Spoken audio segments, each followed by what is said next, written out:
Good afternoon, everybody. My name is Gizem Gültekin-Várkonyi, and I am one of the organizers as well as the moderator of this event. I would like to welcome once again all the esteemed speakers as well as the audiences to our workshop organized by under the auspices of the University of Szeged's Faculty of Law and Political Sciences, International and Regional Studies Institutes, as well as European Public Law Organization and Europe Direct Szeged office. Thank you so much for being with us today. We will cover broad and also sometimes particular issues related to post-Soviet countries' relations with the European Union. Mostly we will be focusing on the Eastern Partnership because, of course, these countries have other relations with the other external actors as well, but we restricted our topic to Eastern Partnership today. I would like to ask the audiences to keep patience, be patient, and refer their questions at the end of the whole presentations. Of course, please also you can check the program as well. We will have a question and answer session. So please try to collect your questions and then refer there. We are hosting here today very valuable experts. It will be great and very exciting to hear their experiences on the topic. They are all experts in the topic. I will have a very brief introduction about the topic and also referring why did we choose this topic. And then we will start listening to the experts' presentations. I would like to also let you know that the workshop is being recorded right now, and we will maybe later share it on our related Facebook and YouTube websites. There is a slight change in the program, just would like to let you know in the beginning. So Mr. Zoltán Egeresi will be priorly presenting instead of Mr. Máté Csicsai, but this will not affect the flow of our program. So there will be no other slight change later.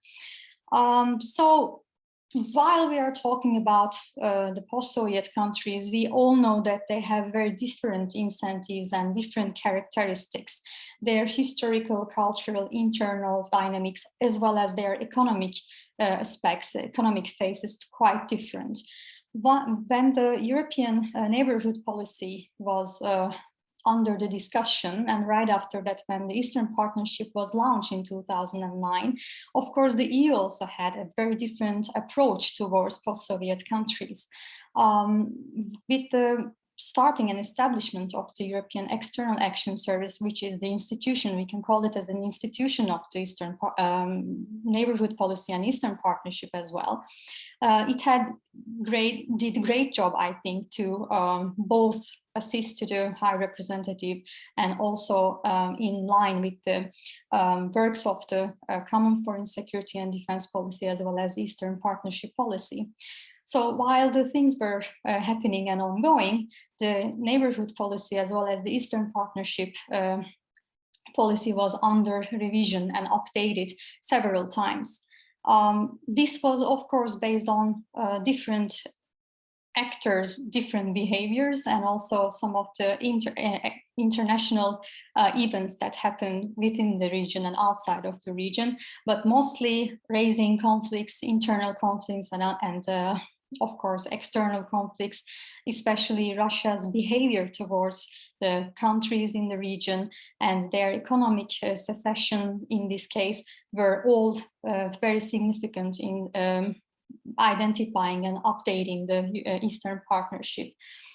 Today we see that there are different ideas behind the Eastern Partnership. It was integrated with the UN's Sustainable Development Policies as well as introduction of the 20 deliverables for 2020. And today we have seen that the EU reduced actually the deliverables to 10 incentives. So there is a very dynamic very dynamic things are happening within the region also between the countries and their relations with the EU. when we just take a look at their economic indicators as well, we see a very wide variety of differences between the countries. So, for example, while Ukraine is leading in the GDP with $154 billion in 2019, and as it is holding the biggest population in the region, 44 million, we see that, for example, Armenia has only for $13 billion GDP in 2019 with almost 3 million population. So we see that all these countries have different characteristics, different incentives, and we also see the switch between the EU's post-Eastern Partnership before 2014 and today current Eastern Partnership focuses. So right now we see more for more option. So as long as the country is owning more the EU priorities, we see that they are in better relationship. They are establishing better relationships. Also, we see some of the countries enjoy visa-free travels, while some of them are yet under the negotiation. These differences gave us actually the idea, the picture to dig a little bit more about this topic. And here we are with all the experts in this topic. We will be hearing them just a couple of minutes later.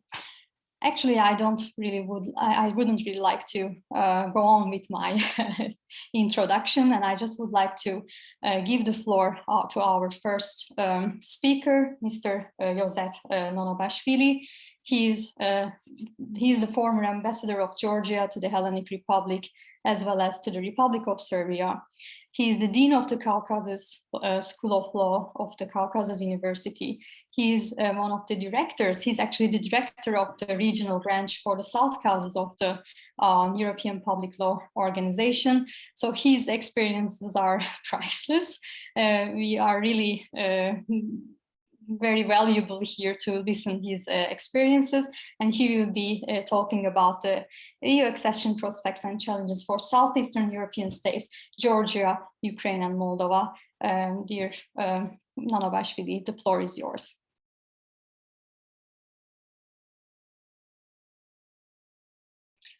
Please unmute yourself, Professor. Thank you very much. I'm very happy to be to attend and participate in the event. Thank you very much to organizers and all participants. The topic is very important and it is a primary subject of our research. Therefore, I would like to share some of ideas which we jointly elaborated within the branch of the EPLO in South Caucasus. Well, Eastern Partnership indisputably brought unique opportunities for the associated trio, as we call, Georgia, Moldova, and Ukraine, namely the visa-free regime with the Schengen zone states and free and comprehensive free trade agreement with the European Union was really instrumental for reforming and modernizing our country. It truly brought Georgia closer to the European Union. However, currently we are in a situation when, from my point of view, neither European Union nor the associated trio can see how the Eastern Partnership may advance in its political direction. Let me go back to early 2000s, when the ENP was only about to emerge. ENP in general, we all know, was a response to the massive enlargement of the European Union in 2004. And the preparatory works for that enlargement started in 2000s, better to say in 2008 2002, when European Commission started to elaborate new vision, how the EU would deal with the new neighborhood, because as EU expanded, its borders moved to the south and east, and new states appeared in immediate vicinity of the European Union. EU changed its geographical borders, and the European neighborhood of the Union shrank to only 2 regions. There is non-European neighborhood for the EU, which is Northern Africa and Southern Mediterranean. However, European neighborhood is all, we could call European neighborhood only 2 regions, which is Western Balkans and eastern part of European post-Soviet space. Now, the EU instantly started to elaborate its approaches to each of the regions. For Western Balkans, the EU introduced a stabilization and association process within which the so-called stabilization and association agreements were signed between Western Balkans states and the European Union. And on in the southern part, Georgia, Ukraine and Moldova also signed association agreements with the European Union within the Eastern Partnership, with almost similar opportunities for Western Balkan states and the associated trio states, with one very important exception.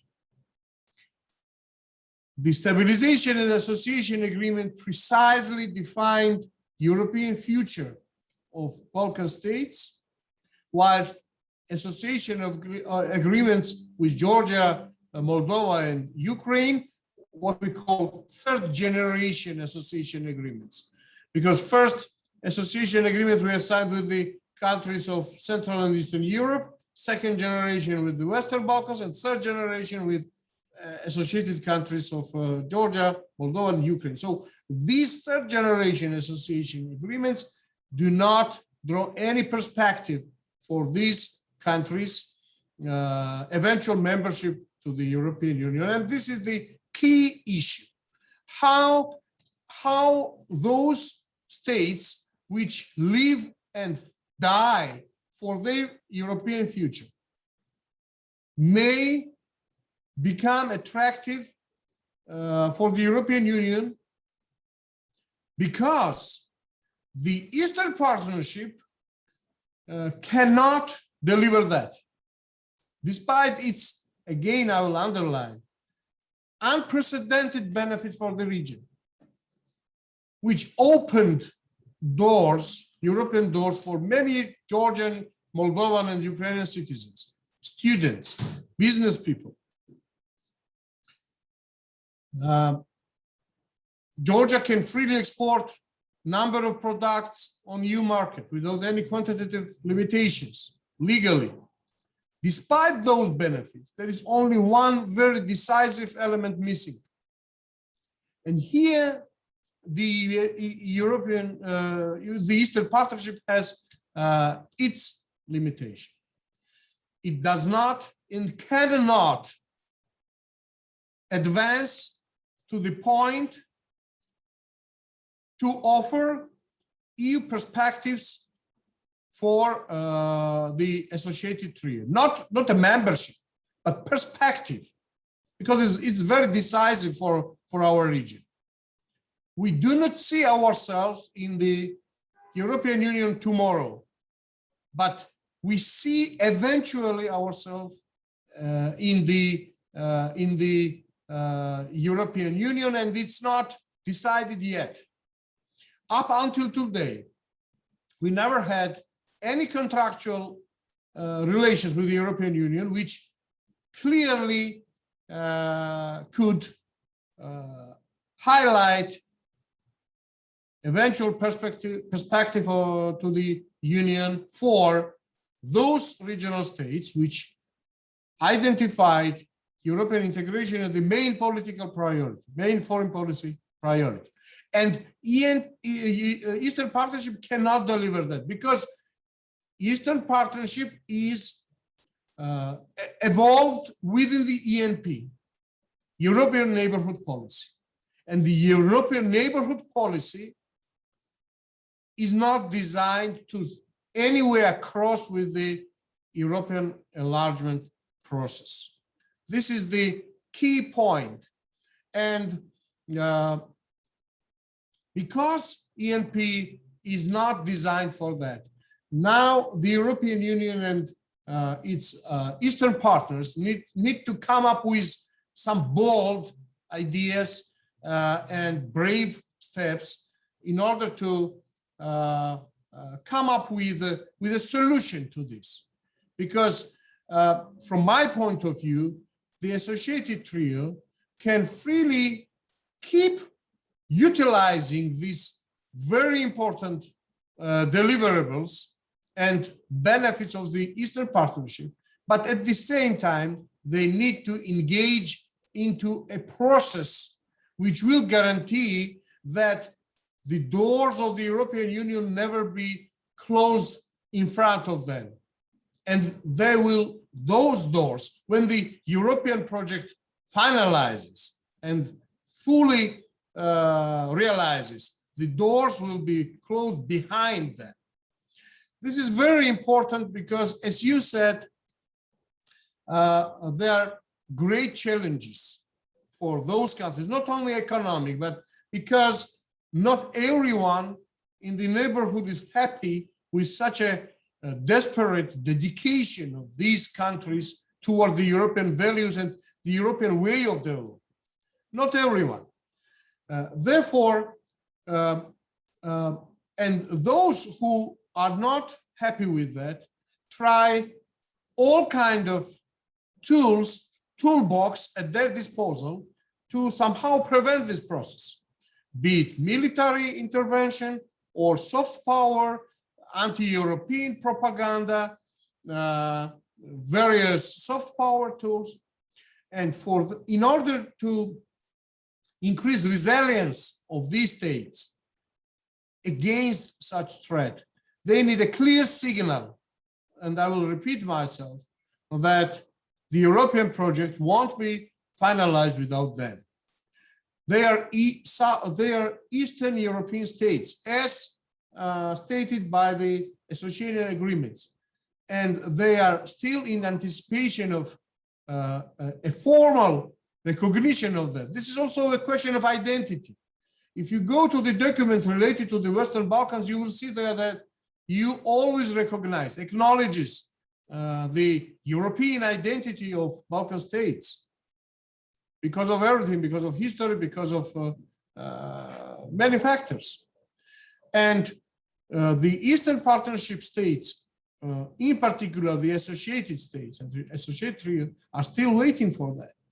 And once such perspective is given, it doesn't put any financial or political obligation on the European Union. It will just send the signal to regional and other states that those the future of those states lie in the European Union. It's very important for continuing reforms, encouraging pro-European forces in the region and in particular countries, etc., etc. So I would like to sum up what I said. After the Big Bang enlargement of the European Union, there are only two parts of Europe left in the neighborhood which need to somehow associate and affiliate to the European Union. Of course, there is in other part, Western Europe, Switzerland, Liechtenstein, Norway, Iceland, etc., but they are, in a way, there is no question about their European identity or political and economic affiliation with the European Union.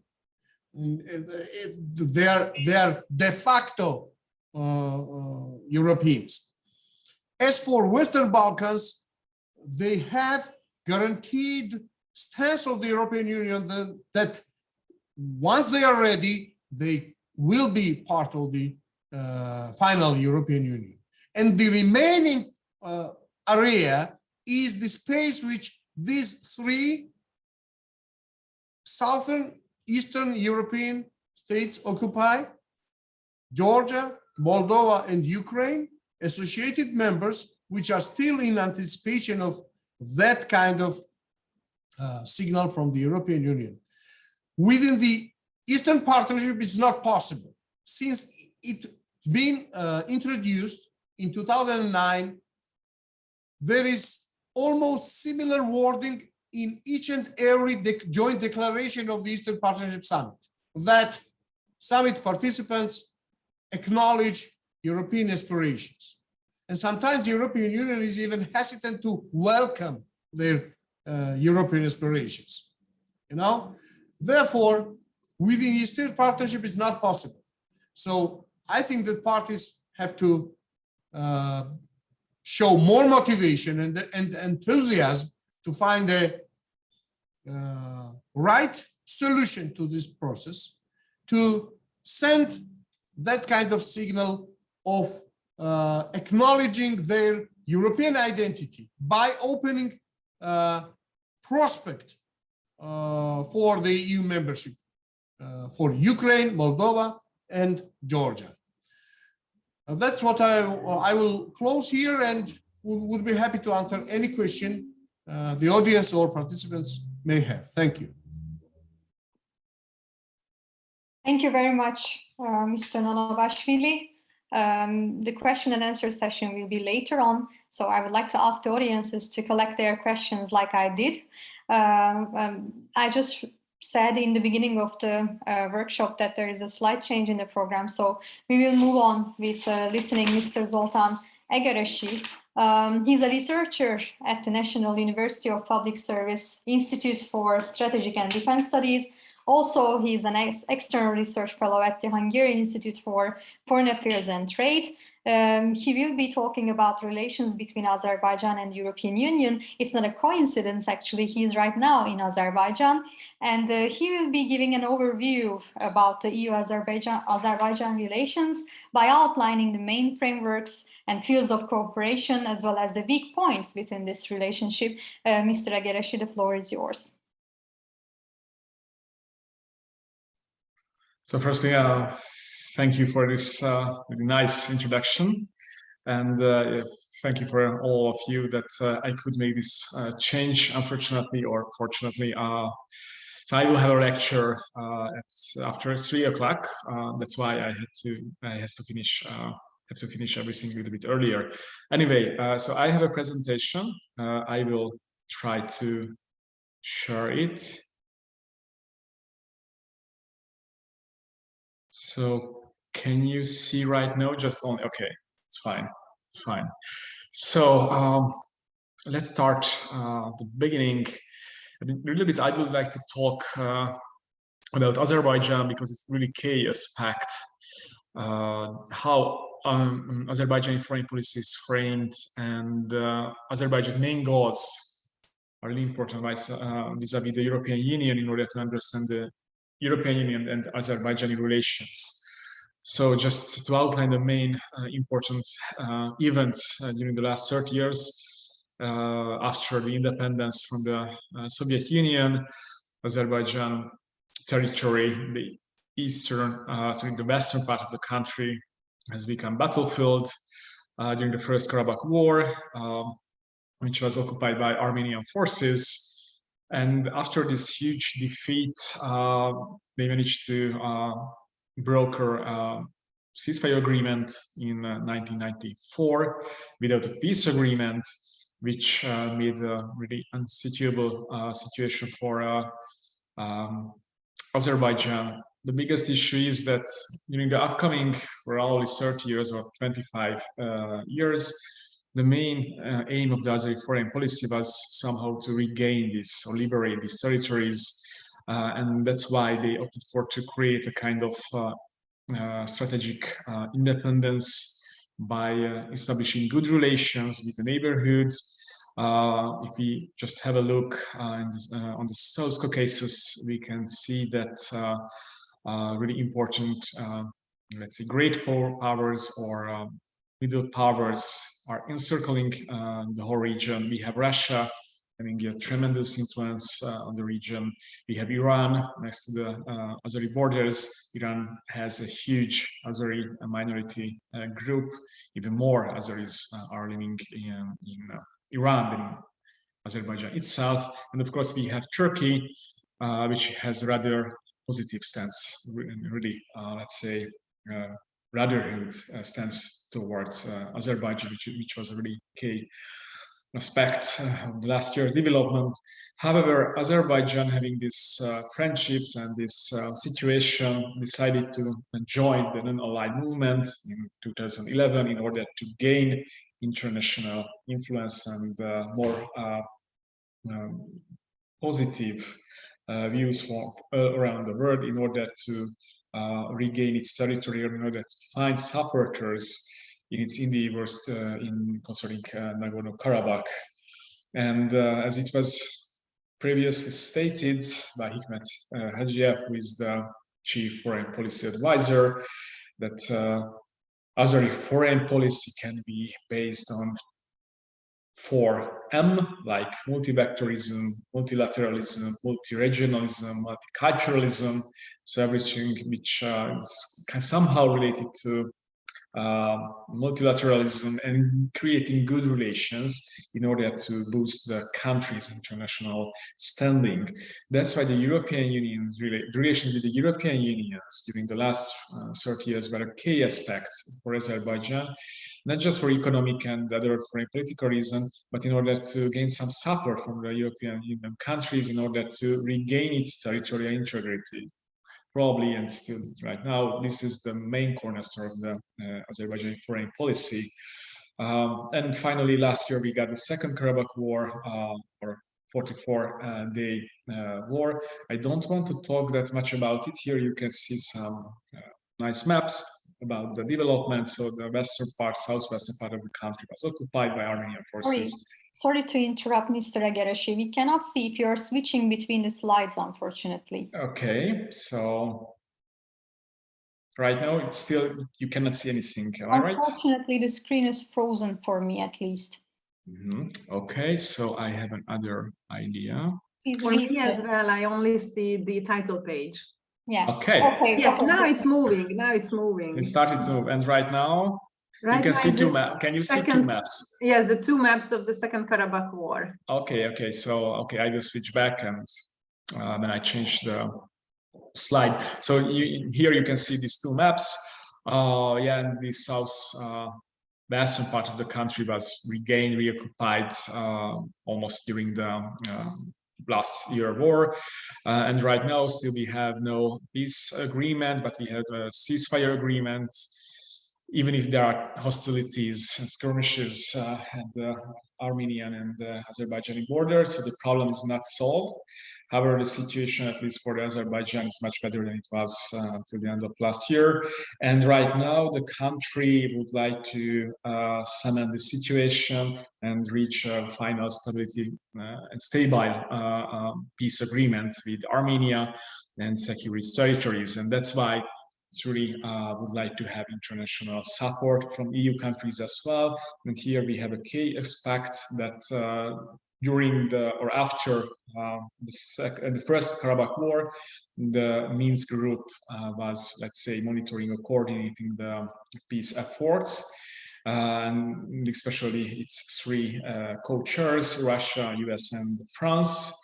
And France, as a key European Union country, had a major influence on this issue. However, the Minsk group, including France, couldn't reach any palpable, viable agreement for the parties. And right now we have a kind of fait accompli, what should be addressed by the international community, but this is really key aspect for Azerbaijan. Okay, let's get back to the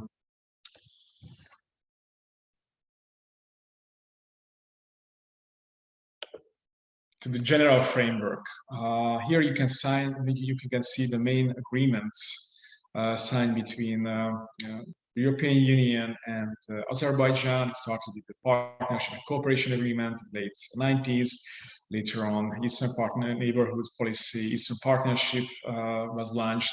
And really importantly, joint declaration of the Southern Gas Corridor, signed in 2011, marked that Azerbaijan, which is geographically the farthest country within the Eastern Partnership from the EU, has a really strategic assets, its own gas and oil reserves, but especially the gas, and it's really facilitated the Azeri rapprochement and Azeri and EU rapprochement.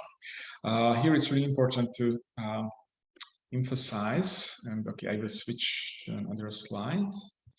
Yeah, that during the last years, several pipelines, gas pipelines were finished, not just from Baku to the Turkish border, but more importantly, the TANAP was also concluded a couple of years ago, and also we have the TAP right now from Turkey to Italy, and that's why Italy is probably the most important European Union investor and the economic partner of Azerbaijan. And this issue has become really important for the Italian elite as well during last year's conflict, for example. And Azerbaijan has become not a key or major actor in European Union gas diversification project, but at least a trustable partner. And just to see some data, some 5% of EU gas demands supplied by Azerbaijan, which is of course not that huge amount of gas, but at least it's not bad. And also Azerbaijan is heavily dependent on EU trade. Around 40% of the Azerbaijan general global trade goes to EU countries. Last year it was a little bit less, but still a big amount. And the most important economic partners, trading partners, are EU countries or the EU itself for Azerbaijan. And the European Union is also supporting several projects like the port of Baku, which is usually visited by European Union leaders when they are here in Azerbaijan, because Azerbaijan is an energy hub during the last years has become a really important asset for the European Union, several European Union member states. And this is probably the most important pillar of the cooperation. Even if the European Union started to, of course, to support economically the country and also facilitating training programs, giving scholarship, signing various memorandum of understanding concerning, for example, student mobility and so on. And we can see an increasing number of cooperation between Azerbaijan, EU country universities, for example. If we're just talking about education, the European Union provided a given amount of support or money for small and medium-sized Azerbaijani enterprises. However, the amount of these money comparatively is not that high. Of course, you can argue that within the South Caucasus region, due to its gas and oil reserves, Azerbaijan is a relatively good situation. But this kind of EU help, which is of course really valuable, it's not that huge in order to have a real impact on Azerbaijan, especially concerning the political level or the boosting the civil society or just support the education of the country, even if there are several priorities set to strengthen these areas, is of course to boost these areas strengths in the country. What are, on the other hand, the weaknesses of these relations, especially concerning these rather superficial relations? Azerbaijan foreign policy or diplomats are usually arguing that the European Union had double standards concerning their conflicts over Karabakh. So like in case of Georgia, Georgia usually can count a kind of unified support from the European Union states. However, in case of Azerbaijan, it was more, let's say, more ambiguous. And especially if we just take into consideration public opinions during last year war. But let's say officially the European Union is always supporting the regional stability and also supports kind of peace agreement, which will bring on the longer run stability to the region and its cooperation. On the other hand, Azerbaijan also is also criticizing the amount of aid which is usually provided by the European Union. For example, this year aid package, which was announced by the European Union, is ultimately a smaller amount of money compared to Georgia and Armenia's case, which of course is a bit disturbing for the Azeri side, and also which is under question that Azerbaijan, which traditionally during the last 30 years hosts the biggest community and the highest number of IDPs, especially if we just look at their share in the population. We are talking about at least 700,000 people. The European Union's programs, even if in several cases we are supporting their housing and their needs, finally couldn't really make any meaningful contribution to their situation. And in line with this, let's say, short ads, right now the reconstruction in the Karabakh regions are undergoing. Azerbaijan is heavily investing in order to finish its demining process and rebuild destroyed villages. And European Union assistance, even if some was given, it's still really welcomed by the country, and it could be an important message for the country that the European Union really believes or perceives the country as a strategic partner at the coast of the Azar Sea, Caspian Sea. And this is where I would like to finish my presentation. Hopefully we will have some minute to get some questions, and I would like to give the floor back. Thank you. Thank you very much, Mr. Egeresi, for your presentation and for keeping the time. So we have a couple of minutes to discuss some questions from the audience, as if there is. If there is any question, the audience can unmute himself or herself and directly reflect the question, please. If not, of course, I do have a question. So I just would like to ask you, how do you see the future cooperation, future relations between the Azerbaijan and the EU? Do you think there is a more prosperity, or it would be stabilized, or it will just turn to a drama, which we didn't see any yet? But I remember that Azerbaijan once stated that the EU is applying a double standard towards Azerbaijan, as you also referred in your presentation, due to its cultural and regional background and its cooperation with the neighborhood countries around Azerbaijan. So what do you think, how the relations will be going on in the future, let's say 5-10 years? Yeah, I think there is this perception that, okay, we are talking about a Muslim country, and especially concerning the Armenia-Azerbaijan conflict, it's kind of clash of civilization where Christian Armenians are fighting against Muslims. But in this case, the Azerbaijani side is arguing that, okay, they are just re-employing the international law because they are just regaining their former territories. So it's just about territorial integrity of the country, which shall be respected by other countries, and by and large is respected by every European Union country. So even if they are arguing, like in case of France, to support Armenian groups in Karabakh, it would be against the international law. And on the other hand, Azerbaijan is so far from this respect from European Union, even middle or great powers, let's say. So from this respect, the region, this conflict is not that crucial for the European Union, even if we could see a refugee crisis, IDP crisis, practically didn't affect the European Union. And probably it will be the case for the upcoming years as well. Concerning the relations, Azerbaijan will remain a really important trade partner, especially gas export or import, depending on their point of view. And at least for 10-15 years, Azerbaijan would have enough gas reserves to supply the European Union market. So it's a really important strategic asset.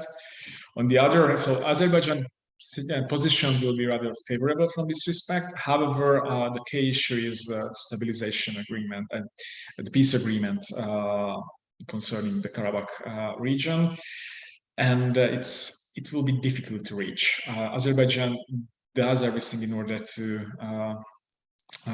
reach this agreement, and it will be really happy if the European Union can do something in order to, let's say, facilitate this process concerning Armenia. But Armenia has its own problems and domestic problems right now. So even if there are high expectation in Baku concerning this agreement, the situation in Armenia is not that, let's say, optimistic concerning any signing of anything. And of course, based on the last year's ceasefire agreement, Russian troops will stay still 4 years in the Lajan corridor. Probably after 4 years, we will be, let's say, more clever concerning the outcome of this settlement of this conflict. But it will be a really key issue. And the European Union, this is the message, didn't play a decisive role in South Caucasus, and especially in the case of this issue. That's why Russia is really influential. Russian troops are over there, not French troops or whatever. And on the other side, this is Turkey, candidate country, which also tries to help Azerbaijan in this situation, but not the European Union. Thank you very much for your answer. Is there any other question? Please. Yes, I would like to ask actually a question related to your last sentence, that the European Union is not so much involved in these conflicts, or managing these conflicts, but actually could it be more involved? Because pretty much I have the impression that in many of the post-Soviet fields or areas, and especially the further we go from Europe or Western Europe, it's the least possibility for the EU, and Russia is so much there and not really allowing anyone. Actually, in Ukraine, the EU is trying to be more present, but it's still, I mean, what Russia is doing, it's not exactly, allowing that much. So what's your opinion? Could the EU do more to, somehow solve that conflict, or somehow to have less Russian influence on how it is all managed? Yeah, nice question. Of course, it's really difficult to measure and give numbers, but basically I can give an answer stemming from constructivism. So that was stated if during the Cold War, the United States and the Soviet Union decide that they are not enemies, the Cold War is over. So if the European Union really thinks that it needs these territories, and it really would like to establish its powerhouse in South Caucasus or in Ukraine, let's say, probably it could do more. And this is a really important message. So we are talking about Eastern Partnership. We can talk about these economic aid packages and so on, but these are not that huge, as I mentioned, especially the case of Azerbaijan. So if the European Union, even if it has enormous sources comparatively, it's not ready to be involved that much. It won't be involved that much. And of course, it's really diverse. In France, which was the most involved due to its presence at the Minsk Group, has a huge Armenian diaspora. Of course, its foreign policy will be a kind of directed towards Armenia. It's a kind of hard issue. On the other hand, lots of European states has no special interest in the region, and as the European Union foreign policy, if we can talk about European Union foreign policy, it's another issue. It's a kind of culmination of the various member states' national interests, and seemingly the majority of the states are not that involved in South Caucasus. As I mentioned, France, it's rather important for France, Italy, but for example, Germany is also doing several projects, but these are not that crucial. So the decision is on the European Union side. Of course, it's extremely difficult to counterbalance Russia, but still it would be depend on the European Union decision concerning, for example, this Karabakh conflict. But on the other hand, even if the EU has priorities, we do not see any really strategic commitment in concerning the region. We are talking about enlargement or anything else. And probably the most important, beyond the economic relation and grass transport, this is security. And right now, even if there are conflicts in the region concerning the Armenia-Azerbaijan situation or relations, right now, Russia is a kind of security provider, which is, let's say, enough for the European Union, which doesn't want to get involved that much. Okay. May I make 2 quick points, please? Of course. Sure, we have 2. Just to supplement what has been said, thank you very much. Well, first quick point is that it takes 2 to tango, right? And the association agreements were offered to all 5 regional states, and only Georgia, Ukraine, and Moldova signed it. So thus claiming a special relations with the European Union. And in case of Armenia and Azerbaijan, we have a different situation. They refused to, or better to say, they preferred another kind of agreement to have with the European Union. And one more point is that you know that EU is not that, I would say, good at conflict handling and conflict management, because its military operational capacities is still yet to be formed. However, we've seen how EU can firmly stand on its position, and despite Russia's war on Ukraine, EU did not step back from signing the association agreement with Ukraine, because one of the components of that war was to move Ukraine from this trajectory toward the European Union. And now it took to the end and eventually signed the agreement with Ukraine and stalled all formal formats of communication with the EU, imposed sanctions which affected Russia to a certain, if not a large extent. So I believe that politically, when EU sees an aim, a goal, it moves. However, it doesn't have a capacity of interfering in military terms. And of course, you should see that the other side also reciprocates and is willing to move forward with the European Union. Thank you.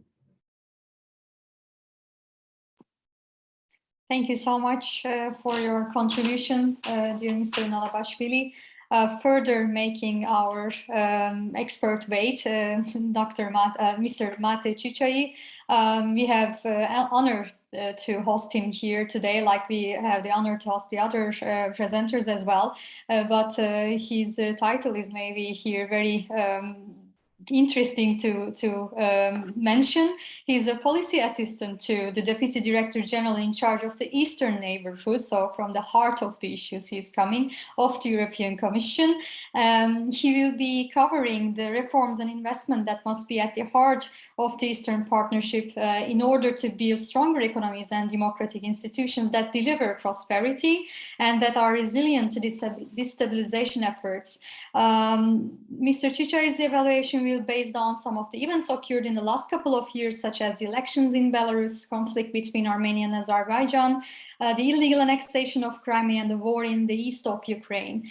Furthermore, he will touch upon some of the partners' efforts to stay on course with their reform agenda despite negative economic impacts of COVID. And I would like to thank him especially for inserting to his agenda the impacts of COVID as well. So floor is yours, Mr. Chichai, with his speech entitled Reforms and Resilience to Transform Ukraine and the Eastern Neighborhood. Thank you. Well, thank you very much for having me. And actually, I will start my presentation with a caveat, also to link a little bit to the previous discussion about the EU's engagement and double standards or the acknowledgement of the European identity of the Eastern partners. It's always a bit of an unthankful task to be a speaker representing the Commission in these panels, because you often hear rightful and very constructive criticism in a framework where foreign policy decisions are taken by unanimity in the EU. So as a Commission representative, that might put you in a difficult situation because you are more of an executor, even if you agree with some of the criticism that you hear. And just a personal remark also on the issue of European identity. I think the philosopher Zygmunt Bauman wrote once, "Tell me what your values are, and I'll tell you what your identity is." So I think when Ukrainians were protesting in the freezing cold on Maidan, or when Georgian lives were lost fighting an occupying power, I think they express very clearly what their values are. And I personally think it is important to acknowledge that. With that, I'm really happy that we are talking about this topic now, because the timing couldn't be more perfect. We have the Eastern Partnership Summit coming up on the 15th of December, after a 4-year hiatus. And then we also, after a couple of years that saw state-sponsored terrorism, essentially, by Belarus, weaponizing migration by the regime, 2 countries of the Eastern Partnership going to war with each other, some political turmoil in Georgia, which is a country that is often regarded as a best-in-class of the group.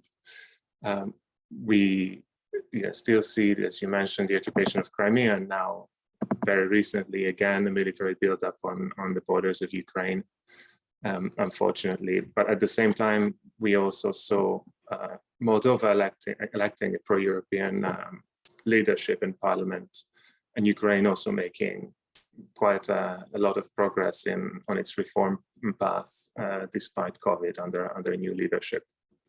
And we saw the TRIO initiative that the ambassador mentioned gain quite a bit of traction and demonstrate a renewed and strengthened commitment of some of the EU's Eastern partners on their European path.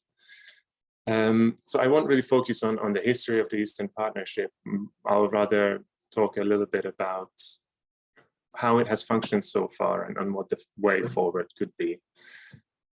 So I think if we take as the goals of the Eastern Partnership, promoting democracy, prosperity, and stability shared in the region, it has had some achievements, definitely some shortcomings as well, but it did deliver tangible benefits, in economic terms, in terms of improving government, in terms of improving connectivity, let it be transport or digital infrastructure, and most importantly, in bringing people together. To give a few numbers, by the way, for example, the EU has supported almost 200,000 SMEs across the region, which created or helped to maintain, I think, close to 1.7 million jobs. It contributed to better transport links, to more transparency by requiring in many countries public officials to declare their assets in an electronic and transparent manner.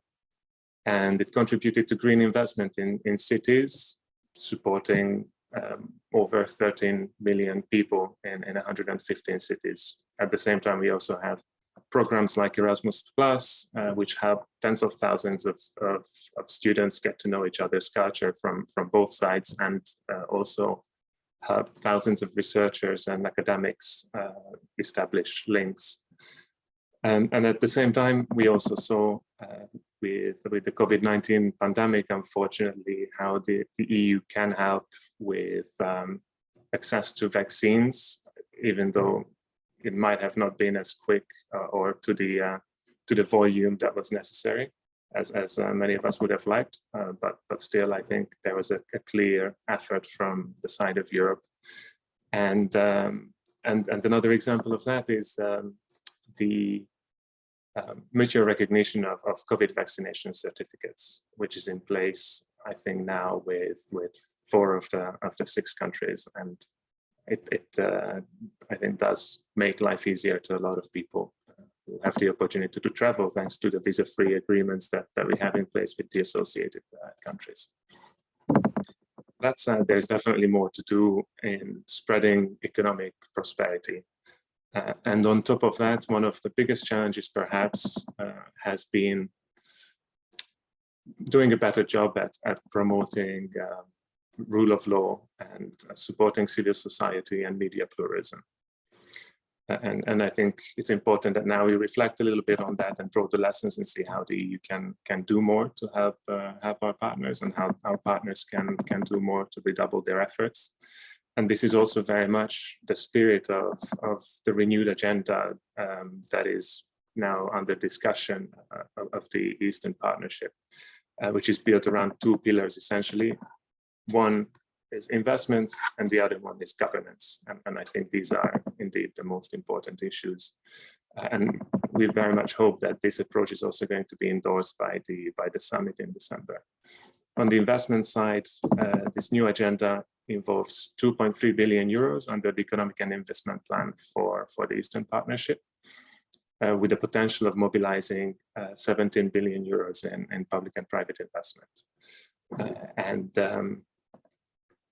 the idea is obviously this should have a very tangible and visible impact. So that's why the targets that are included are targets such as supporting 500,000 of small and medium enterprises in these countries, building or upgrading 3,000 kilometers of roads and railways, countering hybrid threats and disinformation, which is, of course, with Russia's engagement, a big issue, and not just in our partner countries, but within the EU as well. And reducing energy consumption by 20%, or increasing access to high-speed internet, making sure that at least 80% of the households have access to high-speed internet. These are just some of the targets, but I think it gives an idea of how tangible, really, and practical on the ground EU support could help people of the region.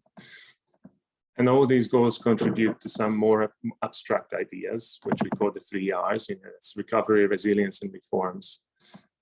And I would say that reforms of this is a little bit a matter of all progress, because that's also necessary for economic recovery and resilience against both economic shocks and external meddling, if you like.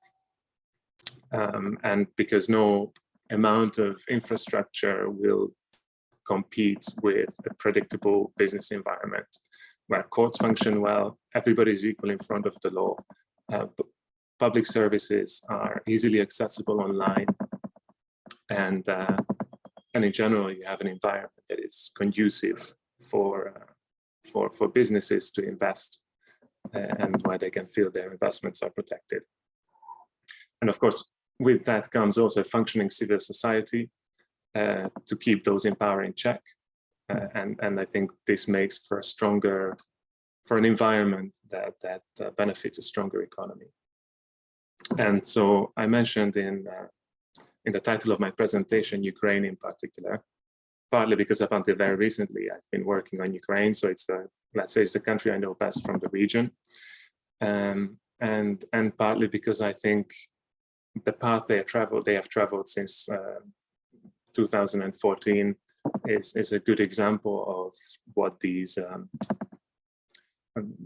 reforms can bring about. So in Ukraine, you saw requirements for asset declarations of public officials being introduced, anti-corruption institutions established, such as an anti-corruption prosecutor or specialized court for corruption, or an institution that examines economic crimes, essentially.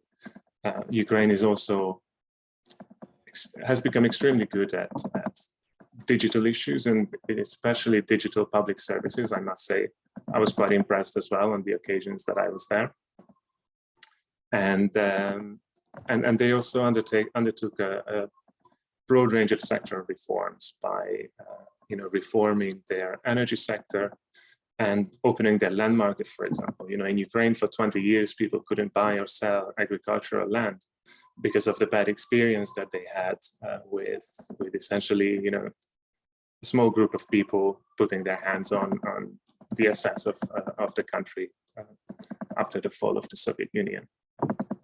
And so all this leads to more competition, more choices, better prices, more involvement from European companies, more investment in the country, and more opportunities for Ukrainian people in the end.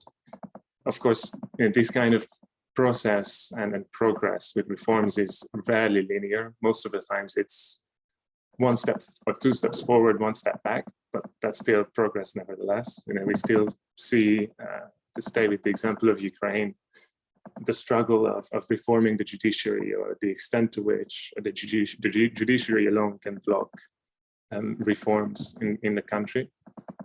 And so I normally say that reforming is a little bit like riding a bike uphill. You cannot really start midway because you start going backwards, and so it's quite a challenging task for sure. But I think we have some good examples, not only in Ukraine, of course. I just wanted to hone in a little bit on a specific country for the sake of an example.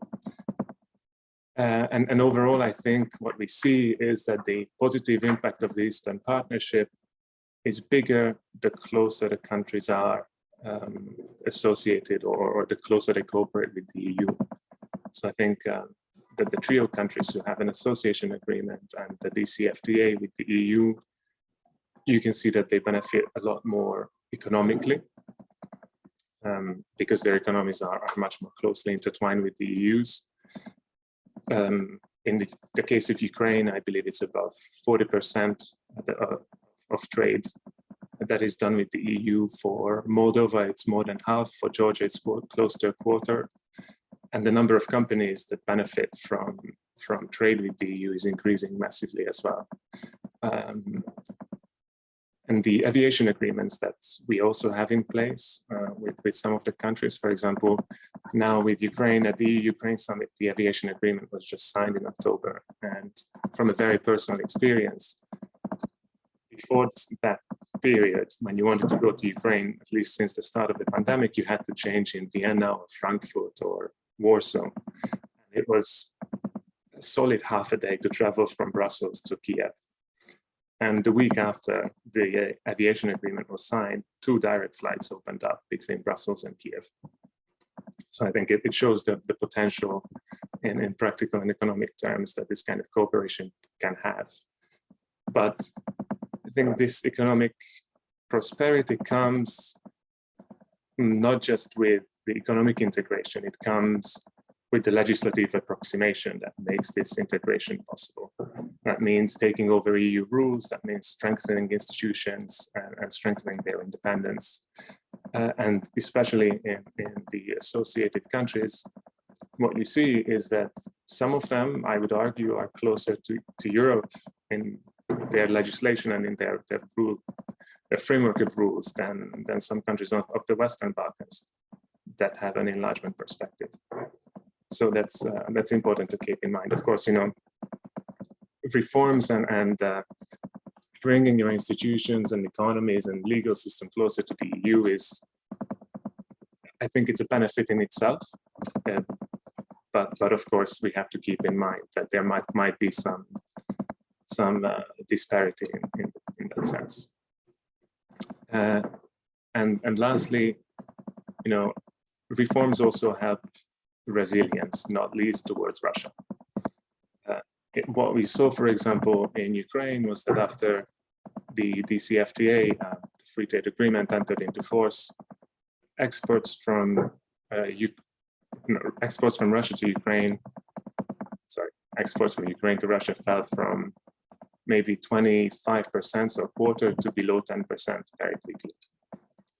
And in fact, both in the case of Ukraine and Georgia, I believe Russia fell to the 3rd place in terms of trading partner, even being overtaken by China.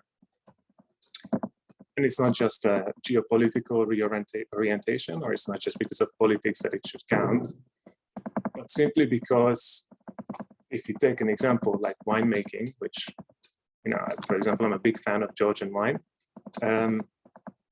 what you have is you lose a mass market that is extremely undemanding and pays a low price, and you gain a market that is more demanding in terms of quality, but it also pays a fair price and ends up improving the quality of production essentially, and also the well-being of those producers who are being paid a fair price for the product. So I think that was basically the last main point I wanted to make. It's a comparison I would like to throw between the two things, actually. We're talking about governance and rule of law reforms, and talking about countering forces like Russia. And I think the two are actually very much alike, in the sense that oligarchs and foreign, like malign foreign influence, they both try to pursue their own interests at the expense of the interest of the people, and they do so by illegitimate means. So fighting them at the same time is important, and I think you can fight both with reforms essentially. So I'll stop there. I think the bottom line is that reforms, recovery, and resilience go hand in hand, and even though reforms are challenging and they often take time, they are the backbone of prosperity and stability in the region in the end. Thank you very much, Mr. Chichai. I myself have a lot of questions to you and to all the audiences as well, but I think now is the time to remind our audiences to start writing down their questions to the chat part. Please start thinking about what would you like to refer to our experts, and which question. Please write it exactly so I can form it and direct it to them. But now it's the time to listen our last speaker of today's workshop, and Miss Bernadette Szőke-Kiss. She's a PhD candidate at the University of Szeged, Doctoral School of Law, one of our colleagues actually at the Institute as well. In her presentation, she will argue the EU's important international and regional role in the post-Soviet region by boosting the political and economic engagement in each post-Soviet countries. However, her main argument will focus on this engagement is not only opening the new calls for an exciting cooperation, but also it sheds light to some difficulties. Her presentation is entitled Gained Responsibility, the EU and the post-Soviet secessionist entities. The floor is yours. Thank you, Gizem. Thank you for the introduction, and also thank you for the opportunity to be able to speak in this webcast today. I'm quite honored that I can be here as such a young researcher. Please bear with me for a second while I share my screen, or at least try to share my screen. I prepared a presentation with some maps that I would like you all to see. So you have something to look at while I talk, but it seems to be taking quite a long time this time. So, okay. So now you're supposed to see my presentation. We started to see something, but not your presentation yet. It's just being shared. Okay. Okay. Okay, right now we see it very clearly. Okay, and Gizem, also, can you see me switching between the slides now? Right now, no. Could you please retry? Yeah, now, yes, I can see it. Great, thank you. Oh, okay. Thank you. So without further ado, I think I should just jump into today's topic, which is the European Union's connection to the post-Soviet secessionist entities. So when it comes to the European Union as an integrated and as an international organization, I don't think that genuinely it has there is a need for an introduction. As to the post-Soviet region, I think that the most neutral way to define it is if we think about it as a geographical unit. So as it is, the post-Soviet region is the area that was once covered by the Soviet Union. So with that, it came to life with the fall of the Soviet Union in 1991. It consists out of 15 states, but at this point of my presentation, I would like to note that I exclude the Russian Federation from my research generally, only for the plain reason that the territory of Russia has so many disputed areas that it could be a topic of a whole another research. So there are 6 secessionist entities that I would like to concentrate on today. If we talk about secessionist entities, there is a need for a fast definition of that too. A secessionist entity is an entity that is aspiring to gain independence while legally still belonging to the territorial integrity of an already existing state. So as I said, there are 6 such entities in the post-Soviet region that we're going to talk about today. 2 of them are located in Ukraine and at the southern border of Ukraine. We heard quite a lot about this crisis in the previous spectacular presentations already. So very shortly about that, these 2 entities started their fight for independence at the end of 2013 or beginning of 2014, while Ukraine started to shift more for the European Union. It was kind of like a cherry on top for historical differences between the western and eastern parts of Ukraine. These 2 entities were and legally still are administrational units of Ukraine, but they decided that the population, which is mostly of Russian minority, that they would like to be independent and fulfill their policy of facing more eastwards. So another secessionist entity, or the second one, is Transnistria, or also called Transdniester, and its fight for independence began parallel with the fall of the Soviet Union. You see the then in power constitution of the Soviet Union only allowed for member states to leave the Soviet integration as an independent state. So autonomous areas and any other administrational units couldn't do so. So Transnistria was not a member state, so with that it also couldn't be independent. It fell into the territorial integrity of Moldova, and right away it started its way to become independent based on an identity that should be different from the rest of the population of Moldova. It is a very similar story for the 2 next entities, which are located in Georgia. It is Abkhazia and South Ossetia. Both of them started their fight for independence also around the fall of the Soviet Union. If it comes to Abkhazia, there are actually a group of people, the Abkhaz, that are trying to build a statehood of Abkhaz people, and they base this on a historical statehood, which happened like 1,000 of years ago. And there was a very short period in the 1920s where Abkhazia was actually a Soviet socialist member state also. But then it became an autonomous region, so it again couldn't be an independent state with the fall of the Soviet Union. When it comes to South Ossetia, there are the Ossetes as a group of people. They also base their fight for independence on their identity, as there is a North Ossetia, which is in the Russian Federation at the southern border to Georgia. There might be a goal of South Ossetia not only to be independent, but to be reunited or to be united with North Ossetia and have a statehood for Ossetians as well.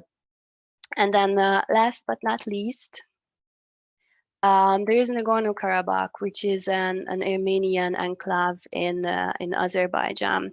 It was also mentioned in today's presentations. It started their fight for independence in the 1980s when the political environment became somewhat mellower thanks to the reforms of Gorbachev. It is less a territorial question, but as we also heard today, it is kind of a clash of religions, taking that Armenians are most likely to follow Christian beliefs, while Azeris are mostly of Muslim religion. All these conflicts are active today. They are all ongoing fights. We also call them frozen conflicts because they have been going on for decades at this point. So there is a need of urgent solution in all these cases. Now, when it comes to the European Union or the reasons why the European Union has to take a stand in these matters, the reasoning is quite fearful. So for once, the European Union is a prominent actor in the international community, and as it is almost like a diplomatic duty, if you will. It is kind of expected to react to issues with such a huge volume. Also, there is a humanitarian need for the integration to act, because some of the clashes of these disputes were and are and can be quite bloody and cruel. Also, as the European Union is taking part in peacemaking or peacekeeping missions globally, even if it's together with other international organizations, it's kind of developed a role of almost like being a defender of peace, which is also a ground for it to act in these matters too, or could be a ground for it to act in these matters too. But the most important from today's webcast or in today's topic is that mostly with the European neighborhood policy, the European Union became contractually bound to these areas. We also heard a lot about this topic today, so I wouldn't talk about it I wouldn't go into too many details. What is important that the European Union signed an association agreement with Georgia, Ukraine, and Moldova in 2014, and even before that, a partnership agreement with Azerbaijan in 1999. What is also important is that the European Union has no direct and no legal ties to the disputed areas. There is only a policy from 2009 that we call the engagement and non-recognition policy. This is a policy that actually makes it possible for the EU to act neutrally in these areas, while it is in direct contact with the, for a lack of a better term, with the mother states of these disputes, and some of its activity can still touch on the disputed areas as well. So when it comes to these real activities, I would put them into two categories. The first of them are the legal ones. And if it comes to the legal actions, the first of them would be the EU's role in the negotiation processes. That means that in most of the cases, the European Union or some member state of the European Union is present in the negotiation processes, but it also means that they are providing locations, they are providing organizational help, and they are providing a diplomatic know-how, if you will. So with the help of the organization, obviously, these conflicts could not be stopped until today, but they got to quite great results. Thanks to the EU's help, there were many meetings, there were documents, there were even some agreements made between the disputing parties, and thanks to those, the conflicts were somewhat moderated. So in all of the cases, there were, for example, an exchange of prisoners, demilitarized zones were built, and also some weapons of great destruction were prohibited in these conflicts, which is also a great step into the direction of peaceful negotiation and peaceful dispute resolution. So as the second part of the legal actions, I would say that is the legal acts or that the EU or any organ of the EU has passed. Now I put together a list, but admittedly it is not a full list. There are countless regulations. These are the ones that have like the gist of all of the regulations that were made by the EU. Luckily for me, as I'm talking about it, not luckily for the dispute resolution, most of the legal acts share three main elements. One of it is that the European Union calls for the territorial integrity of the states that it is contractually tied to. It is also calls for sanctions, and it is imposing sanctions against the actors of violence. And third, obviously, it calls for the stop of the physical fightings and for peaceful negotiation and peaceful dispute solution. The second part of the real actions that the European Union is taking are the physical actions. These are the field activities. So these are the different missions of the European Union. On this map, we can see two. On the left is the European Union's border assistance mission for Moldova and Ukraine, which was started in 2005. And on the right is the European Union's monitoring mission to Georgia, which was started in 2008. When it comes to the South Caucasus, there is no mission to the area, but since 2004 there is a policy, and since 2017 there is a special representative towards the South Caucasus. All these four field activities actually share the same tasks or the same activities. Like for once, they have a monitoring activity, which is not like any kind of spy game. They just have to gather information of the current situation of the conflict. They have a developmental activity, which concentrates on improving the capabilities of the mother states against the actors of violence. They have a policy making and a peacekeeping and peace building activities, which include the demilitarization, to help build regional stability, to build peace. They provide technical help, and they also keep track of the implementation of the existing agreements. There is two more activity of the European Union. One is the community aid reaction mechanism with Ukraine and Moldova from 2005, and there is the European Union's advisory mission to Ukraine since 2014. But those two mainly concentrate on mainland, let's say, so they don't really touch on the disputed areas. They are also administrational. They help with legislational development. They again provide technical help, and they concentrate on information exchange. the most direct contact that the European Union comes with these secessionist entities is through the field trips where they provide patrolling activities.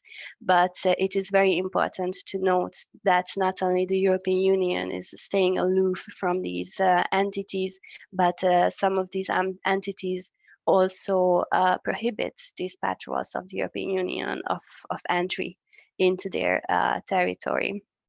All these missions are working in offices. That is also what we can see on the maps. These offices are mainly based on the main states of the again, let's say mother states, but some of these offices are located on the ad hoc borders of these secessionist entities. So that is again somewhat of a close contact between the European Union and the secessionist entities.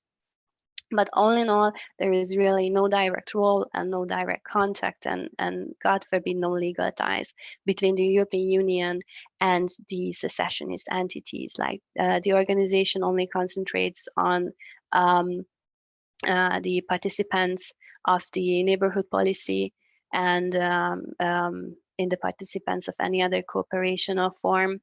And it is standing against these fights for independence.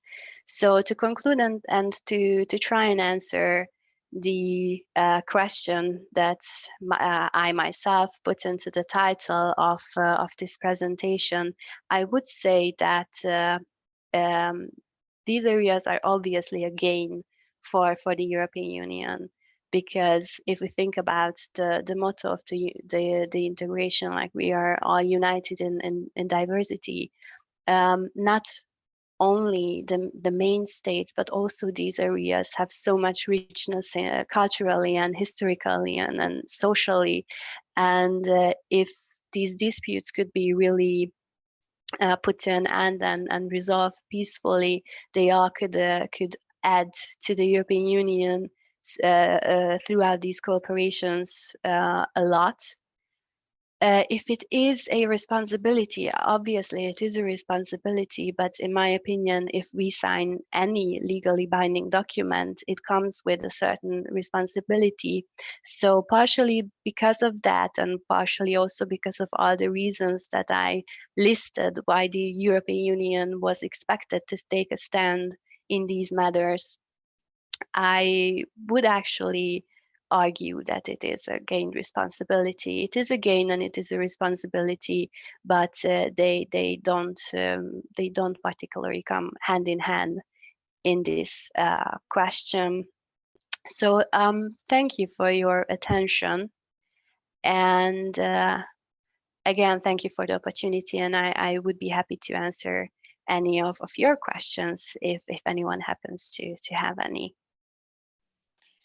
Thank you, dear Bernadette, for your presentation. I think this event is one of the most well-timed events going on. We are very good with the timing, so I just would like to check my chat box here, whether there is any question from the audiences. I haven't seen yet, but if you have any questions or any comments, please just try to write it there and reflect it there. I will try to direct to the experts. I would like to actually, first of all, ask to the esteemed speakers whether they have anything to add to their presentations. This is the time where the roundtable discussion starts, actually. So if you have any further comment to add to your presentations right after all these valuable presentations, please don't hesitate to. But if not, I have some questions to initiate the discussion in this case. So if anyone has anything to add furthermore, please, Mr. Nanobashvili. If I may, I have a short comment to the wonderful presentation which Madame Bernadette presented.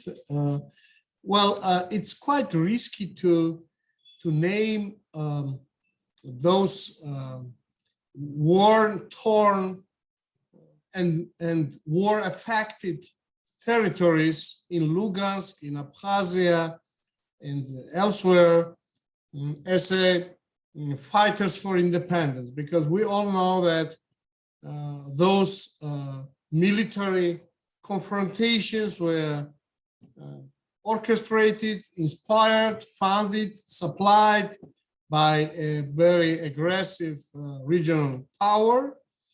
And if I may share my experience to the PhD candidate,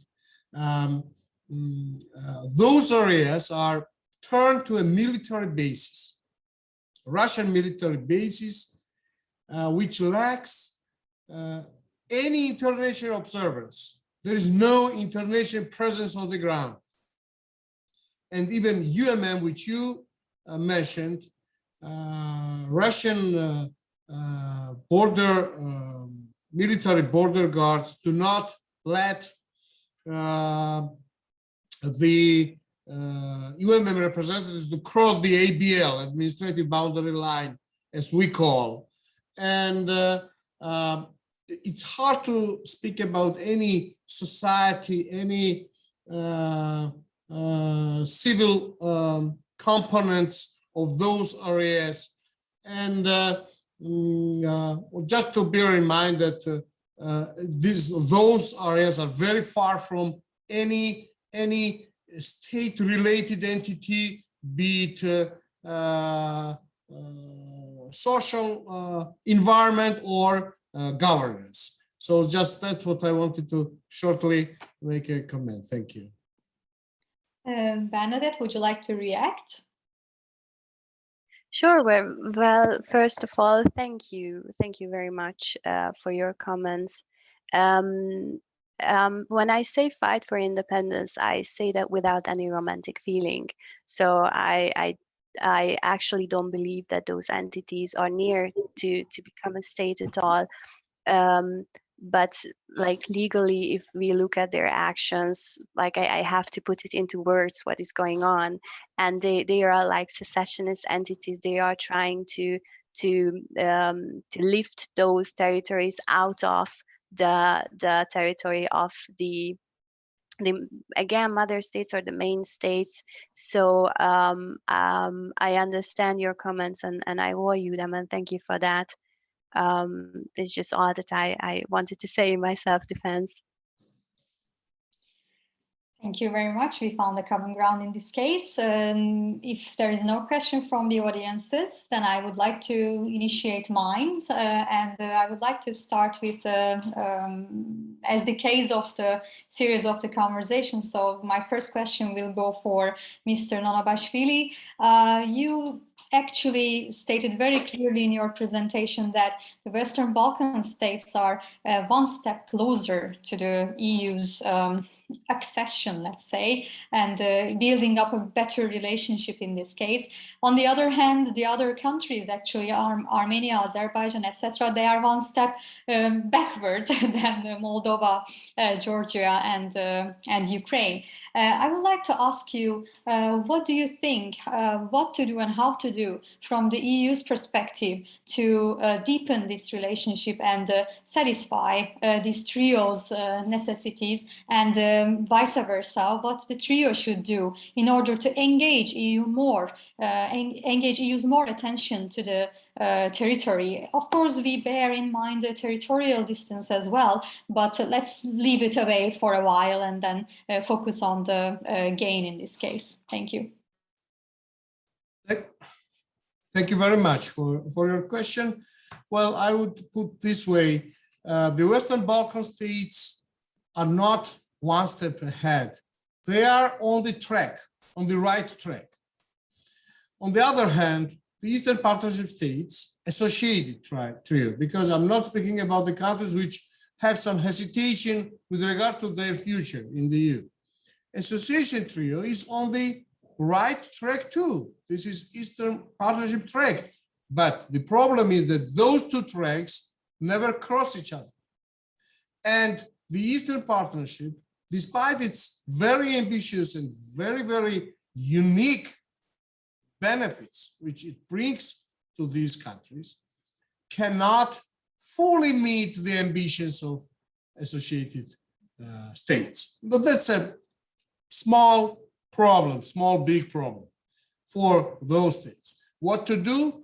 I would like to agree with our esteemed participant from the European Commission that, of course, the main work has to be done at home.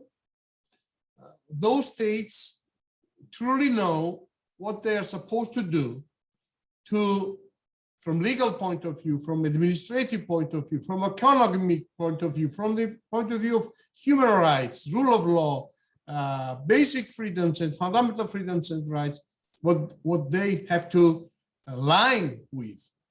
And they know what to do in order to become fully in compliance with the European standards. And from other side, EU also has to encourage them.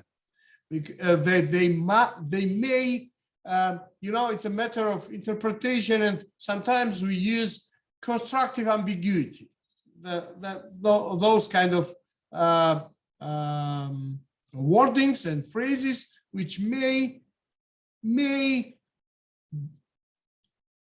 play a decisive role in motivating people, motivating governments, consolidating pro-European forces in those countries. So it's a two-way street, and I think that there can be, if the political will is there, I think that both sides can come up with a very, very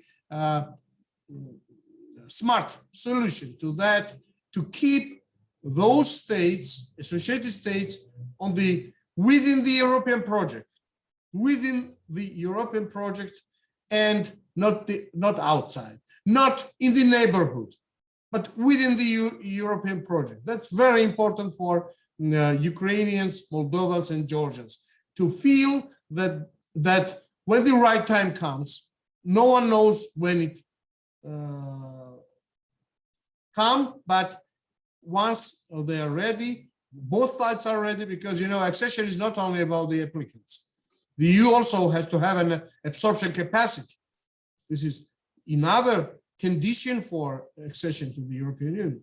And when both sides are ready, then of course they may step up with the political relations.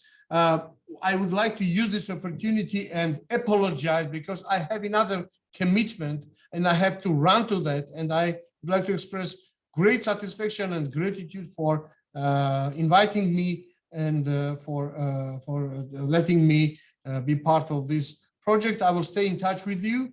Thank you very much, everyone. And it's not a trouble. I will leave now.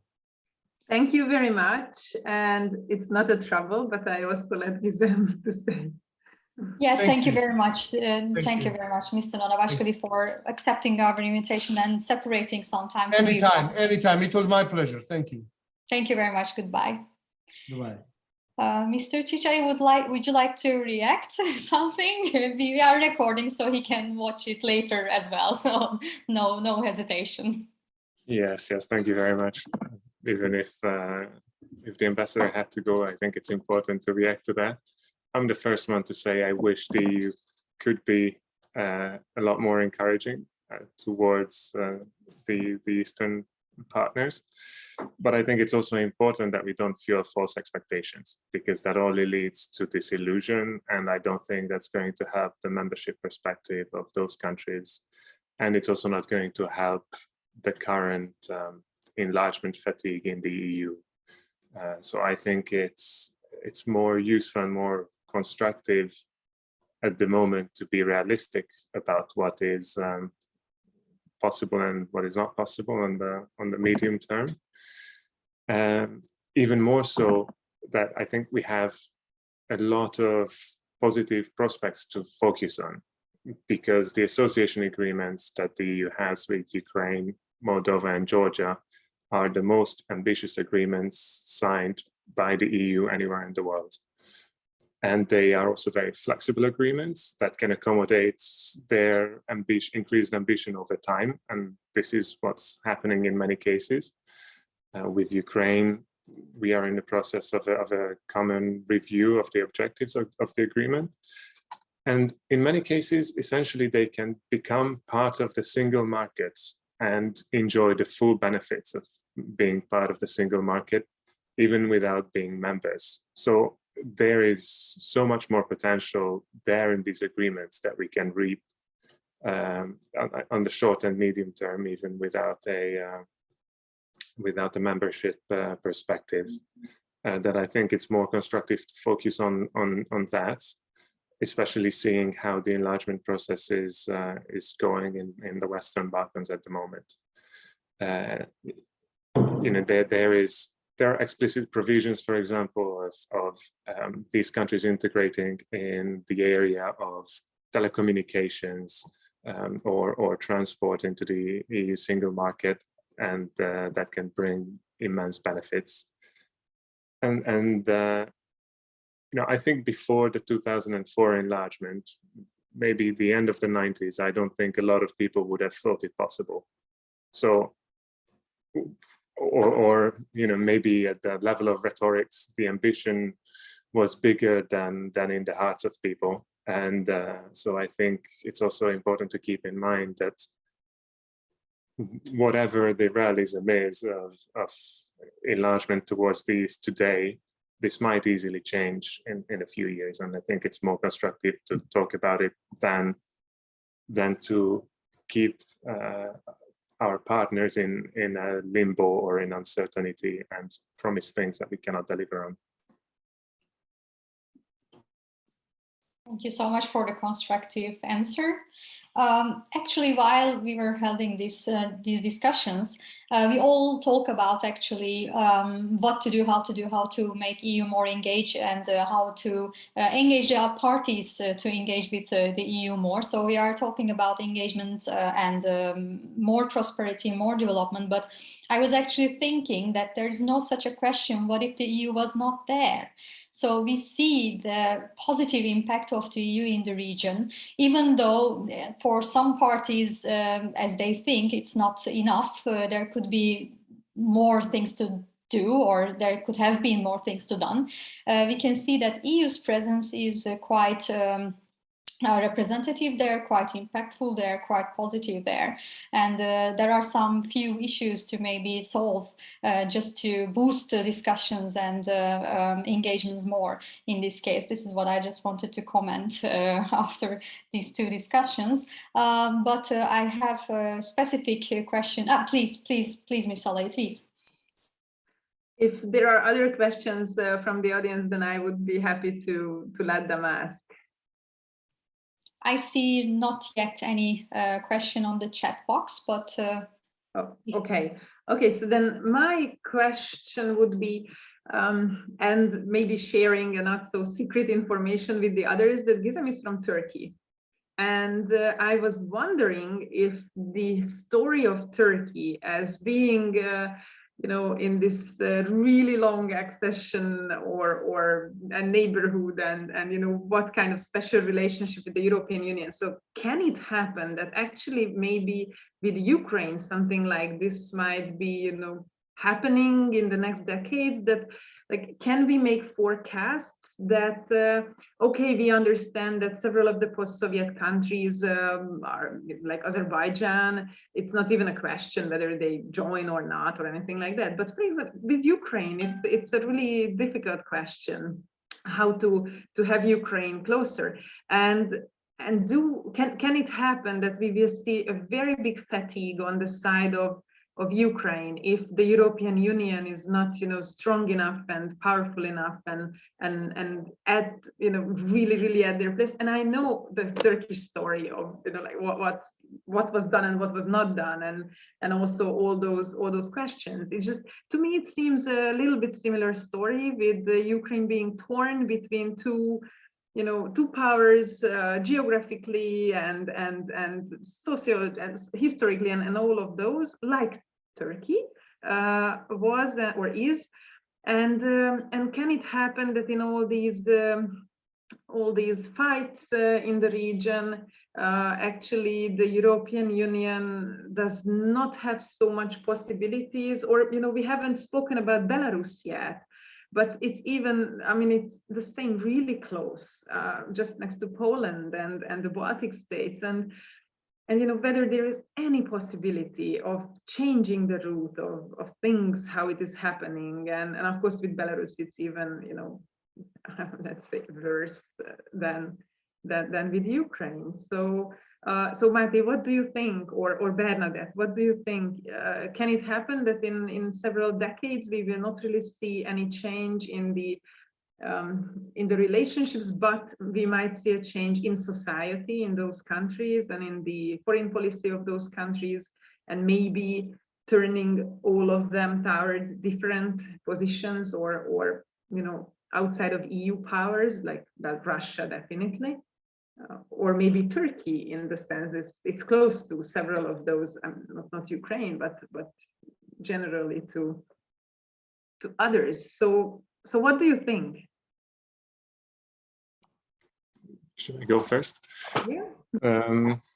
Yes, no, it's a very good question and an interesting topic. I think Ukraine is very different from Turkey in the sense that the EU's engagement and EU support is a lot more significant on the ground and a lot more visible on the ground. Partly for the sake of the level of development of the country, and also because of the contrast of their eastern neighbor. And unfortunately, that's one thing that is helping the EU being judged positively by people in Ukraine, is that on the other side, you have a power that has started a war that killed 14,000 people, displaced 1.5 million, and separated families essentially. So they have seen rather dramatically what the alternative offer is. And I think the EU is still trying to do more and more in Ukraine. And luckily, this process has to be driven by national ownership. And luckily, especially over the past 2 years or so, we have seen a lot of engagement, or a lot more engagement from Ukrainian authorities than in the past, and it is delivering results. We have, for example, a program. Sorry about the noises in the background. There's a big protest outside. So for example, there is a fund that was set up and co-funded by the EU for renovating residential homes in Ukraine. That does make a big difference for heating bills for people and for the general infrastructure renovation. And that's just one example of a million. So I think the government is also playing ball in also showcasing EU support and acknowledging the EU support, which is not always obvious. So on the short run, I definitely wouldn't see perception changing there, but I think that's exactly why it's important that we are clear about what we can offer at this stage and what we cannot. And that said, there is certainly some amount of frustration there. That they feel like they are running a marathon without a finish line in a way. So we have to be conscious of that. And Belarus is a completely different story, unfortunately. And there, the EU is still trying to support the civil society primarily. So we have tried to rechannel some of the support from the authorities to civil society. As the EU does not recognize the authorities in Belarus as legitimate, which also means that they have announced the withdrawal from the Eastern Partnership altogether, but the EU still does consider Belarus part of the Eastern Partnership because this decision was taken by a regime that is not acknowledged. So there it's a lot more difficult to say. And unfortunately, in the case of Belarus, I see a different parallel with Turkey from the more recent past, which is that the EU has struck deals with Turkey to help retain migration and mitigate that issue for Europe. And I think that was probably a learning experience for Lukashenko in Belarus to see that it's a good tool of blackmail against Europe, because it's an extremely divisive and sensitive issue, and it's one that can increase one's negotiating position and negotiating power quite dramatically.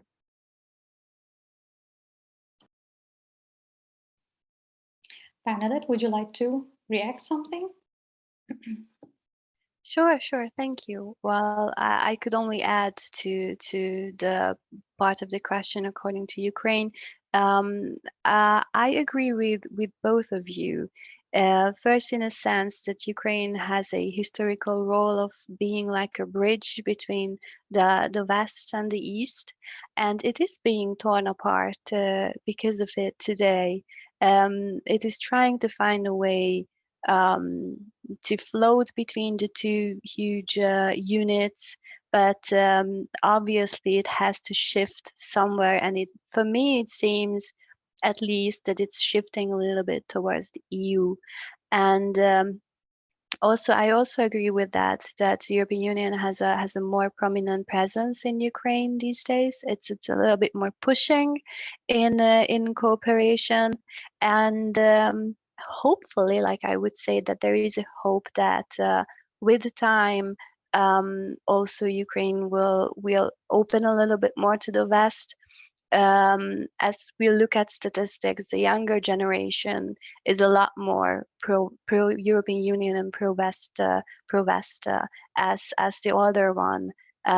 If we look at what happened at the demonstrations of Maidan, there were massive of young people. So with time, maybe this situation will clear up a little bit and towards the EU. Thank you both for. If I can just react to that, because it made me think of another point. Of course, the generational divide is quite important, and we definitely see that, support for the EU, and you also see that in voting patterns in the country. So support for the EU is a lot stronger amongst younger people, and quite frankly, it's very inspiring to see. But there's also a geographical divide between the west of the country and the east of the country. And I had the fortune of traveling to the east of Ukraine recently, to the Sea of Azov region and parts of the government-controlled Donbass. And I think it's also clear that the EU support is a lot more impactful and a lot more visible in the West than it is in the East. And partially that is because the domestic government's focus is also much more focused on the West. And, we support them as much as possible, but at the end of the day, it's their priorities. So I think there is a lot more to do there, especially in those parts of the East that are close to the contact line, but are government controlled, to improve infrastructure, to create the conditions for some economic prosperity there. And I'm sure that would do a great deal for balancing out this geographical divide a little bit and shifting the perception of the EU in that part of the country. Thank you very much for those very valuable comments. I just would like to indicate that I think no one else can simulate the soap opera between the EU and Turkey. So we will see, of course, in the future how this will change, or would it ever change. But I can agree with Mr. Chichai actually about this local governmental switch just happened in Ukraine. It is happening actually in Turkey as well. So there are different ideas, different voters in this sense, but more EU-backed let's say, or more parties that are making their agenda in line with the EU's values started to gain more votes. And maybe this is the only common point maybe between the two cases, but our topic is not Turkey today, luckily. Otherwise, I would be in a very difficult condition. But I have a very significant question to Mr. Çiçek. You mentioned that there will be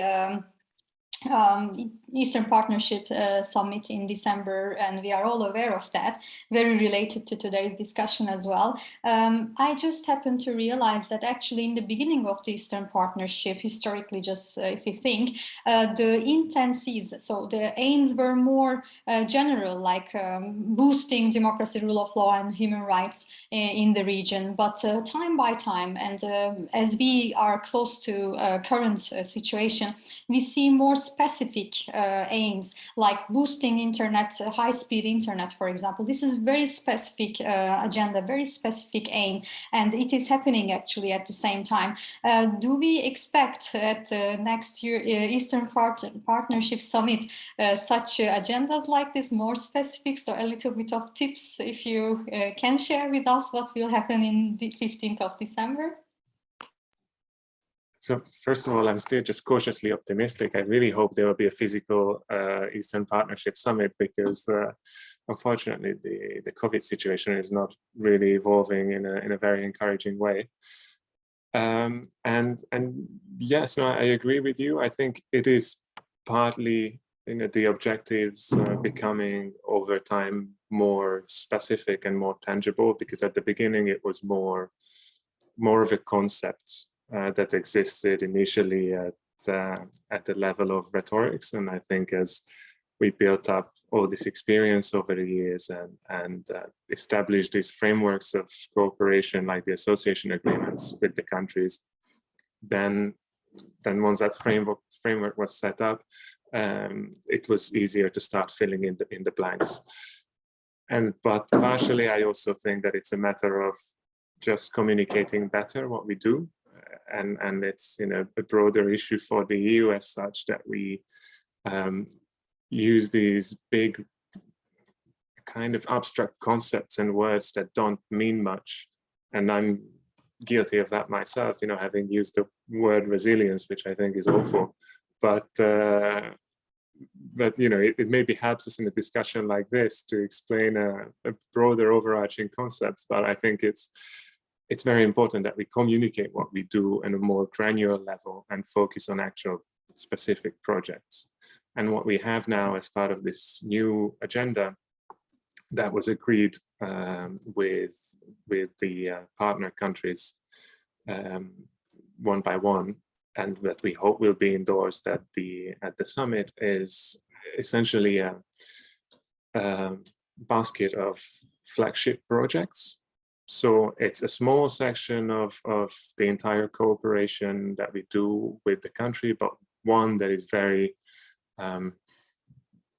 maybe a good explainer or a good representation of the type of engagement that we have. And so we have that defined country by country, I believe 5 flagship projects. So it can be something like the renovation or improving the energy efficiency of a number of homes, or rolling out broadband internet connection, or setting up a fund that will help farmers buy land so that they don't have to lease it, they can actually own the land that they cultivate, and a lot of issues like that. I personally find, for example, the energy efficiency one great, because it's a region that is also kind of, well, Azerbaijan obviously is slightly different, but they exist within the limits also imposed by their dependence on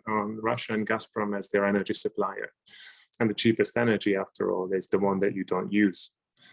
So reducing the consumption of energy by renovating the typically really old building infrastructure that you have in these countries can make a huge difference. I mean, buildings use 40% of the overall energy consumption. So if you manage to cut that, it can make an important contribution. So yes, I think we are becoming more specific, and I think we are making an effort to explain what we're doing in more specific terms. Thank you very much for your answer as well. Is there any question? Ms. Salahi, would you like to ask something, or I should go on with my questions? So my next question would be to Bernadette. I'm just really curious whether these internal conflicts have any effect on the relations between the mother countries, with your terms, between the mother countries and the EU. So do you think these conflicts rather pulls back the countries to engage with the EU more, or there is no significant impact to these relationships? What would you think about that? What would you say? Well, first, thank you for the question, Gizem. If we look at it from the two perspectives, like I would say that from the European Union's perspective, it doesn't really make any difference because the association agreements were signed while these conflicts were going on. And from the side of the, let's say again, mother states, for the lack of a better term, I do think that they, for their own development, for their own improvement of international relations, obviously, they are trying to have great connections and to build connections, and for that the cooperation with the European Union is something great. But also, yes, I do believe that again, any help, but especially the help of the European Union is very valuable for these states with or in association to these conflicts, because it is a helping hand to the dispute resolution. Thank you so much, Bernadette. And with this, I think I had my last question. If there is no further comment or question, I would like to conclude this great event with the participation of great experts. I myself learned a lot, actually. I myself talked a lot during the presentations, and I need some time to digest what I've heard today. But referring back to the title of the workshop, Drama or Prosperity, I would definitely say that it's a prosperity rather than drama, even though there are some cases that we may get dark, to put very interestingly in this way, but this darkness is not something not to be able to solve. The countries have different perspectives, the EU has different perspectives as well, but these differences put a much more colorful picture on the table, even though it makes the parties work a bit harder in this case, because engaging with too much different cases might not be that easy for the EU also to handle. But we see a brighter future, let's say, for the European Eastern Partnership policy of the European Union. Thank you so much for joining today. Thank you so much for your presentations, and for the audiences as well for joining us. I'd like to wish you a good evening. Dear Mr. Cicei, take care of your health, please, and your safety there. I hope the protest has ended. So thank you very much once again. And I just quickly would like to add also thanks, big thanks, and I hope that that in the future as well we can invite both Mate and Bernadette, of course, and the other experts for conferences. Yes. So thank you for the participation, and hopefully all of us gained a lot of knowledge. Thanks. Thank you. Goodbye. And thank you very much for the organization as well. I think it was very enriching for all of us. Thank you so much. Yes, thank you. Thank you for the Bye-bye. presentation. Thank you. Bye-bye. Thank you very much. Goodbye. Bye. Bye.